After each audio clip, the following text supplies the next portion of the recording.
patakaran nila o kung yun ang gagawin nila, di yun ang tama, di tama rin. Para sa akin, okay lang. Kasi marami naman silang ginagastos, hindi lang dito eh. Lahat na eh, ginagastos nila, ginagampanan nila. Kaya okay lang sa akin. Sa palagay ko ma'am, sobrang malaki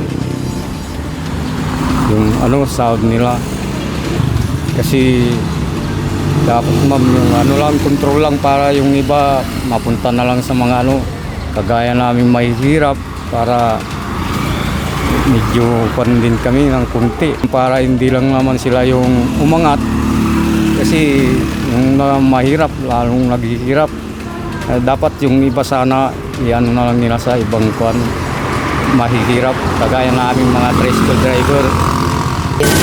Takot nila galing sa mga galing sa mga ng Pilipinas, di ba? Populasyon, di ba? Wala naman silang ginagawang magandang gawain, di. Wag nang taasan. Ganun na lang yung sahod nila dati pa rin. Di ba, ma'am? Bawa, ma'am, pag tinasan sila. Saan nila ilalagay yung increase nila, di ba? Sabi nila tutulong sila sa mga mahihirap. Yung iba, okay, pero yung iba, hindi mo naman nakikita, di ba po, ma'am? Hindi nararapat kasi sa mga sa pangkaraniwang mamamayan na naghihirap talaga sila eh. Wala sa minimum nga eh yung sahod nila. Tapos sila na nakakurbata, naka-aircon.